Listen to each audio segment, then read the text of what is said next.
بسم اللہ الرحمن الرحیم۔ السلام علیکم۔ آج میری اس ویڈیو کا موضوع ہے سورۃ المومنون میں بیان کردہ وہ صفات جنہیں اپنا کر جنت کا حقدار بنا جا سکتا ہے۔ سورۃ المومنون قرآن پاک کی 23ویں سورت ہے۔ اس سورت کے شروع میں اللہ تعالیٰ نے وہ بنیادی صفات ذکر فرمائی ہیں جو مسلمانوں میں پائی جانی چاہیے۔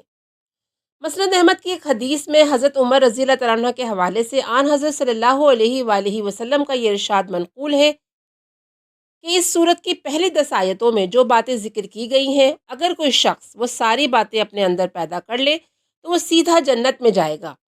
اسی لیے اس سورت کا نام مومنون ہے، یعنی وہ سورت جو بیان کرتی ہے کہ مومنوں کو کیسا ہونا چاہیے۔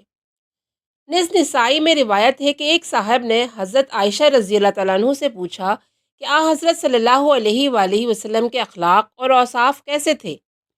اس کے جواب میں حضرت عائشہ نے سورہ مومنون کی یہ 10 آیاتیں تلاوت فرما دیں کہ یہ سب حضرت صلی اللہ علیہ وآلہ وسلم کے اوصاف تھے۔ آئیے سنتے ہیں کہ آیا وہ کون سے اوصاف ہیں جنہیں اپنا کر ہم جنت میں جا سکتے ہیں۔ نمبر 1، جو اپنی نماز میں دل سے جھکتے ہیں، یعنی خشوع و خضوع کے ساتھ نماز ادا کرتے ہیں۔ نمبر 2، جو لغویات سے منہ موڑ لیتے ہیں، لغو ہر وہ کام اور ہر وہ بات ہے جس کا کوئی فائدہ نہ ہو یا اس میں دینی یا دنیاوی نقصانات ہوں۔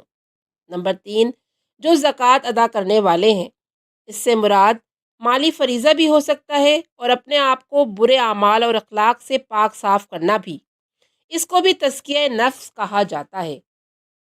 نمبر 4، جو اپنی شرمگاہوں کی حفاظت کرتے ہیں، یعنی کہ اپنی خواہشات کو پورا کرنے کے لیے کوئی ناجائز طریقہ اختیار نہیں کرتے۔ نمبر 5، جو اپنی امانتوں اور اپنے عہد کا پاس رکھنے والے ہیں۔ امانات سے مراد اپنے فرائض کی ادائیگی، رازدارانہ باتوں اور مالی امانتوں کی حفاظت ہے، اور عہد میں اللہ سے کیے ہوئے وعدے اور بندوں سے کیے ہوئے عہد و پیمان شامل ہیں۔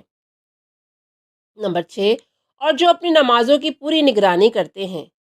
آخر میں پھر نمازوں کی حفاظت کو کامیابی کے لیے ضروری قرار دیا گیا، جس سے نماز کی اہمیت و فضیلت واضح ہے۔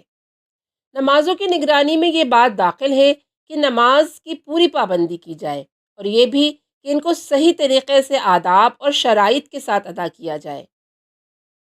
یہ ہیں وہ اوصاف جنہیں اپنے اندر پیدا کر کے ہم مومن بن سکتے ہیں، فلاح و کامیابی پا سکتے ہیں اور جنت کے حقدار بن سکتے ہیں، جس کی ضمانت اللہ اور اس کے رسول صلی اللہ علیہ وآلہ وسلم نے دی۔ اللہ ہم سب کو اپنے اندر یہ اوصاف حمیدہ پیدا کرنے کی توفیق دے، آمین۔ اللہ ہم سب کا حامی و ناصر ہو۔ السلام علیکم۔